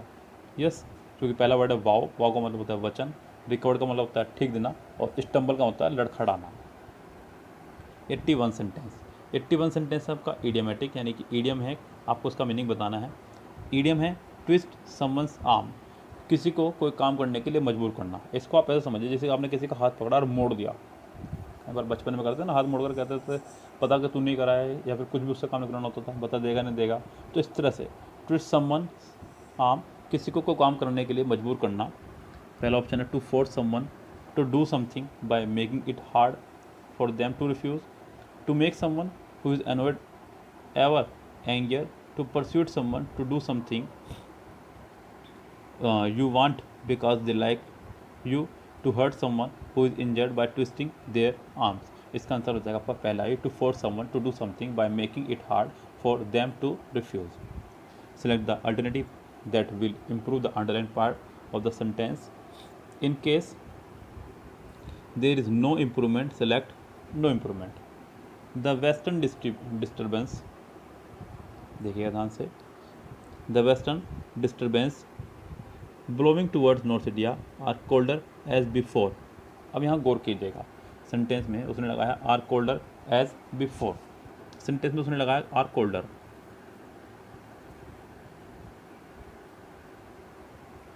कोल्डर आपका एक कंपैरेटिव वर्ड है, और कोल्डर घर लगा रहा है एज, ये तो कहना साफ साफ गलत हो जाएगा। क्यों गलत हो जाएगा? बिकॉज एज का इस्तेमाल करते हैं आप पॉजिटिव डिग्री में। किस में? पॉजिटिव डिग्री में। एज दिख रहा है ना, सो एज, टू और सो दैट, इन चारों का ही इस्तेमाल करते हैं हम लोग पॉजिटिव डिग्री में। किस में? पॉजिटिव डिग्री में। जबकि उसने यहाँ पर लगाया है हमारे साथ में आर कूलर जो कि कंपेरेटिव डिग्री है, साथ में इसके देन लगना चाहिए था। तो अच्छा होगा कि आप इसका ऑप्शन लगाएंगे D, are colder than, cooler नहीं है सॉरी, कोल्डर है वो, माफी चाहूँगा, आर कोल्डर देन बिफोर, यानी कि इसका आंसर हो जाएगा आपका डी करेक्ट। चलते हैं नेक्स्ट पे 83। ये आपका पैराजम्बल सेंटेंस है, आपको उसे फिर से सीक्वेंस इन ऑर्डर लगाना है। आपको बताना है कौन सा सेंटेंस का ऑप्शन ठीक हो सकता है। Is there a chemist nearby, क्या कोई आसपास केमिस्ट है? You will find a big chemist shop 100 metres up the road on the right hand side. Yes madam, it is about 3 minutes walk from here. Take the first right turn, then take the second turn to the left. देखिए ध्यान से, बहुत easy है। कह रहा है कि यहाँ पे क्या कोई केमिस्ट की शॉप है, पहला सेंटेंस तो फिक्स है, आना ही आना है। फिर आएगा C, yes ma'am, it is about 3 minutes walk from here. A के बाद सी कन्फर्म है, और ए के बाद सी सिर्फ पहले में ही आ रहा है और किसी में आ ही नहीं रहा है, तो इसका आंसर हो जाएगा ए सी डी बी। आपको पूरे ऑप्शन करने की ज़रूरत नहीं है पी क्यू आर एस को सेट करते समय। यहाँ पे पी क्यू आर एस ने देकर के ए बी सी डी दे दिया उसने। अगर आपको पहला सेंटेंस मिल जाए तो भी आपका काम हुआ पड़ा है, ध्यान रखें आप। Next, select the word. Next sentence है आपका डायरेक्ट इनडायरेक्ट का। कह रहा है कि Alice inquired at what time is this taxi coming. आपको दिख रहा है सेंटेंस में इज, आपको बनाना होगा ऐसे वॉज। क्या बनाना होगा आपको इसे, वॉज। तो ए में है वॉज, बी में नहीं है, सी में वुड आ गया है और डी में हैज़ बीन आ चुका है। तो सिर्फ आपका आंसर हो जाएगा ए, कोई और ऑप्शन इसके लिए फिट नहीं बैठ रहा है। Identify the segment in the sentence which contains grammatical error. आपको बताना है कि इस सेंटेंस के किस पार्ट में ग्रामेटिकली एरर है। My nephew has been in hospital since 4 weeks. अब यहाँ पे एक गलती बड़ी प्यारी सी दी गई, जो कि दी गई है सिंस 4 वीक्स। देखिए ध्यान से, सिंस लगाते हैं पॉइंट ऑफ टाइम के लिए, पॉइंट ऑफ टाइम यानी कि बच्चों निश्चित समय के लिए, और 4 लगाते हैं पीरियड ऑफ टाइम के लिए। अच्छा एक बात और बता दूं कि इनको भी याद रखिएगा, अब तक मैंने जितने शॉर्ट सोल्व कराए उनमें 2 बार ये एरर आई है कि पीरियड के साथ में उसने ऑफ लगा के कुछ और लगा दिया सेंटेंस में डायरेक्ट। तो पीरियड ऑफ के साथ और पॉइंट के साथ में अगर टाइम लगाओ तो ऑफ आएगा, पॉइंट ऑफ टाइम और पीरियड ऑफ टाइम, निश्चित समय और अनिश्चित समय। यहाँ अगर बात करूँ समय की तो सिंस 4 वीक्स, ये नहीं पता कौन सा समय, तो यहाँ पर सिंस की जगह 4 होगा। और मैंने एक बात आपको और बताई थी कि यदि सेंटेंस में कभी भी सिंस या 4 प्लस टाइम हो तो आप सेंटेंस में as a helping verb has been, have been और हैड बीन में से किसी एक का इस्तेमाल करेंगे। साथ में आईएनजी अगर सेंटेंस में ऑब्जेक्ट हो तो आईएनजी का इस्तेमाल तब करेंगे जब ऑब्जेक्ट हो, लेकिन सेंटेंस में ऑब्जेक्ट आया नहीं। हैज़ बीन के बाद सीधा इन हॉस्पिटल, और इन हॉस्पिटल आपका एक प्रपोजिशनल पार्ट है। क्या है आपका, ये एक प्रपोजिशनल पार्ट है, तो ये आपका पीपी हो गया, इसलिए इसे ऑब्जेक्ट नहीं मान सकते। तो इसलिए आपका sentence has been, have been, had been पे ही खत्म हुआ। यानी कि यहाँ पे सिंस की जगह आपका 4 होना चाहिए था, यानी कि इसका सी आंसर हो जाएगा। आपको बताना है फिर से इसका करेक्ट पैसिव फॉर्म सेंटेंस है Raju sells flower in the market every Sunday. Raju flower बेचता है मार्केट में एवरी संडे। अब यहाँ पर अगर गौर करें तो आपको दिख रहा है कि सेल्स, सेल्स यानी कि वर्ब की फर्स्ट फॉर्म में एस या ई एस। जब इसका पैसिव बनाना हो तो आप इसे बदल देंगे इज एम आर में, किसमें, इज एम आर में से कोई भी एक, और वर्ब की थर्ड फॉर्म में, वर्ब की थर्ड फॉर्म में। तो सेल्स की जगह हो जाएगा is am are plus verb की थर्ड फॉर्म यानी कि सोल्ड। कितनों में है भाई, every Sunday flowers are sold in the market by Raju. हो सकता है सेंटेंस का आंसर हो इस चीज़ का, every Sunday flowers are being की वजह से बाहर, सी में वर्क की वजह से बाहर, और डी को देखते हैं, यानी कि फिलहाल तो इसका आंसर ए ही है, ये कन्फर्म है। नेक्स्ट पे चलते हैं 87 सेंटेंस। 87 आपका वोकेबलरी बेस्ड, और वोकेबलरी बेस्ड मतलब आपकी वोकेबलरी अच्छी से मजबूत हो तब आप इसको कर सकते हैं। वर्ड है आपका डिस्पाइस। यस, डिस्पाइस कौन होता है, घृणा या किसी चीज़ को नापसंद करना। आपको बताना है सिनोनियम्स। पहला ऑप्शन है एडमायर, प्रशंसा करना, अप्रूव, सहमति देना, अबोर, घृणा करना, एप्रिसिएट भी मतलब प्रशंसा करना ही। इसका आंसर हो जाएगा आपका C. I have been working, I have been exercising for many years, claimed Parvati. उसने लगाया हैव बीन, डायरेक्ट इनडायरेक्ट का सेंटेंस है, आपको बदलना होगा इसे हैड बीन में। किसमें बदलना होगा, हैड बीन में। जब भी डायरेक्ट इनडायरेक्ट में हैज़ बीन, हैव बीन हो तो आप उसको बदल देंगे हैड बीन में, यानी कुल मिला के हैज़ हैव, हैज़ हैव को आप हैड में बदलेंगे। पहले में नहीं है यानी कि ए में नहीं है।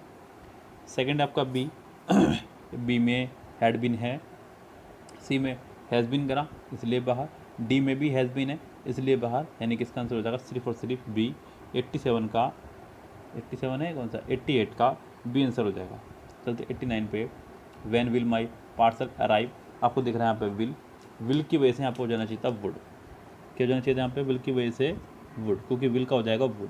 डायरेक्ट से इनडायरेक्ट बनाते समय आपको हमेशा पास्ट का इस्तेमाल करना पड़ता है। विल का वुड, शेल का शुड, कैन का कुड, मे का माइट, इज एम आर को वॉज वर, हैज़ को हैज़ हैड में, इस तरह से। तो विल का वुड कितना में हुआ, फर्स्ट में हुआ है, सेकंड में हुआ है, थर्ड में नहीं हुआ, फोर्थ में नहीं हुआ, लेकिन फर्स्ट वाला वुड बी की वजह से बाहर हो जाएगा। उसने यहाँ पे बी लगाया। आपको एक बात ध्यान रखें, जैसे उसने लगाया विल प्लस फर्स्ट फॉर्म, तो आपका ये विल की जगह वुड होगा बस, और कुछ आप बदलाव नहीं कर सकते। फर्स्ट फॉर्म ही रहेगी, आप उसको वर्ब की फॉर्म को चेंज नहीं करते, डायरेक्ट सेंडर बनते वो एक्टिव पैसिव में करते हैं, यानी कि इसका आंसर हो जाएगा आपका बी। नेक्स्ट आपका 90 आपका इडियम्स। कह रहा है कि get down to brass tacks. मुख्य मुद्दे पर विचार शुरू करना, मुख्य मुद्दे पर विचार शुरू करना, to do whatever it takes to achieve something, to stand at the lowest step और rung of the ladder, to start talking about the basic facts of a situation, यानी कि इसका आंसर हो जाएगा आपका सी ही। तो सी का करेक्ट आंसर हो जाएगा। अब चलते हैं नेक्स्ट क्वेश्चन पे। नेक्स्ट आपको 91 to 100 यानी कि इकट्ठे 10 क्वेश्चन है और ये 10 क्वेश्चन है आपके क्लोज टेस्ट। देखिए, the two dash philosopher of Chinese culture are Confucianism and Taoism. Each influenced the dash of Chinese history and the development of the culinary arts. The two dash, पहला है आपका noticeable, central, powerful और dominant. तो यहाँ पे अगर मैं चलूँ साथ में आपके लेकर के, नोटिसेबल मतलब ऐसी कोई चीज़ जो बहुत ईजिली महसूस हो सके, नोटिस किया जा सके। सेंट्रल मतलब केंद्रीय या प्रमुख। पावरफुल मतलब आपको पता ही है। डोमिनेंट मतलब प्रभावी, मेन, मुख्य। The two dominant philosopher of Chinese culture, जो मुख्य दो कल्चर और फिलोसफर हैं चाइनीज़ कल्चर के, आर कन्फ्यूनिज्म एंड टोइज्म। ये दो इनके नाम दिए गए। Each influenced the dash path, progress, course, passage. Each influence the dash of Chinese, यहाँ पे ऑफ की वजह से आपका कोर्स आना चाहिए, कोर्स ऑफ। यस, ऐसे आपने भी कई बार इस्तेमाल किया होगा। कोर्स के साथ हमेशा ऑफ का इस्तेमाल किया जाता है, तो यहाँ पर आ जाएगा कोर्स ऑफ। कोर्स का यहाँ पे मतलब दिशा से है। Course of Chinese history and the development of the culinary art. Confucianism concern itself with the art of cooking and placed dash on the enjoyment of life, significance, emphasise, importance और value. एक बात का यहाँ ध्यान रखें, यहाँ उसने लगाया वर्ड में 93 में जो आपका फिलर है, फिलर के तुरंत बाद है ओन। क्या है फिलर के तुरंत बाद? ओन। अब ओन किसनों में आता है मैं आपको बता दूँ। देखिए साफ साफ क्लियर हो रहा है यहाँ पे। ये लीजिए, थोड़ा सा मैं मेहनत कर दूँ आपके लिए।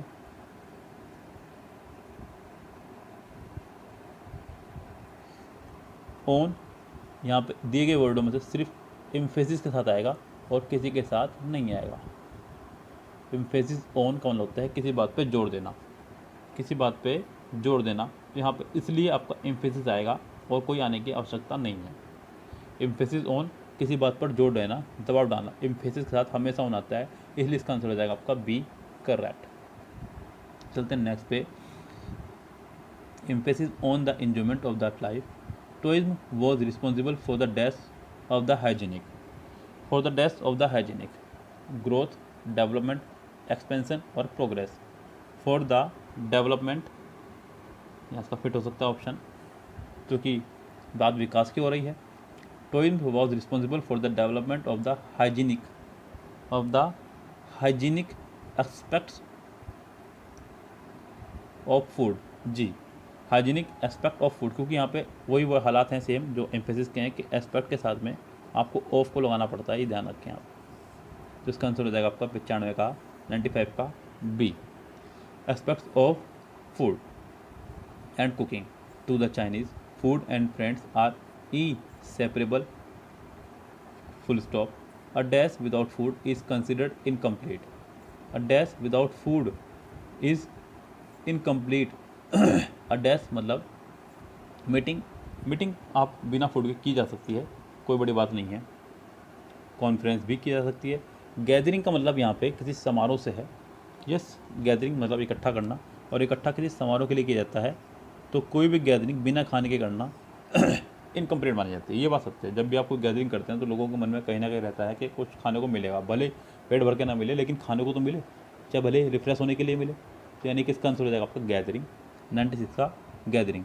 अ gathering without food is considered incomplete and dash. अब 97 पे चलते हैं। ये रहे आपके ऑप्शन, थोड़ा सा छोटा कर दो इससे दिखाई दे आपको। अनएक्सेप्टेबल और अनसूटेबल, इरेगुलर और इम्प्रॉपर, अनुचित। जी, यहाँ पर आंसर हो जाएगा आपका डी, इम्प्रॉपर। 98 पे चलते हैं। Confucian establish culinary standard and proper table. अब टेबल के साथ में यहाँ पे पहला वर्ड आपका डेकोरम। डेकोरम का मतलब होता है मर्यादा। क्या होता है डेकोरम का मतलब? मर्यादा। ध्यान दीजिएगा, डेकोरम मतलब मर्यादा, जैसे कि अपने श्री राम जी मर्यादा पुरुषोत्तम, इस तरह की वाक्यों के लिए आप मर्यादा का इस्तेमाल कर सकते हैं। उससे अगला वर्ड है आपका प्रोटोकॉल।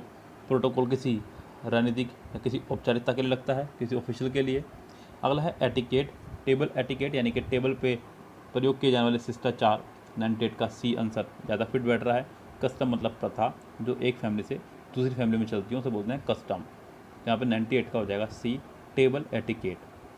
टेबल पर यानी कि खाने की टेबल पर इस्तेमाल किए जाने वाले शिष्टाचार। The use of knives at a Chinese dinner is considered poor taste, यानी कि उन दिनों चाइनीज़ टेबल पर उसका नाइफ का इस्तेमाल किया जाना एक पुअर टेस्ट माना जाता है। And the dash of cutting food into bite size pieces is unique to Chinese and the dash of Chinese standard, habit, tradition या रूटीन।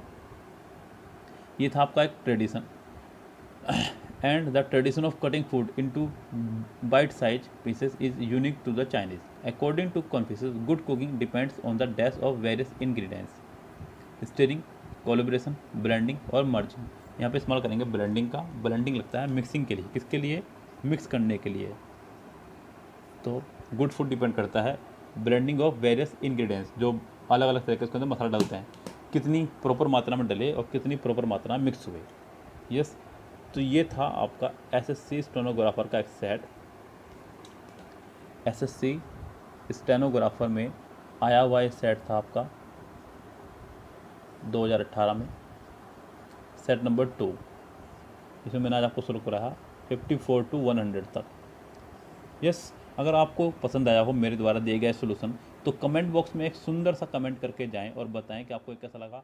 साथ ही साथ मुझे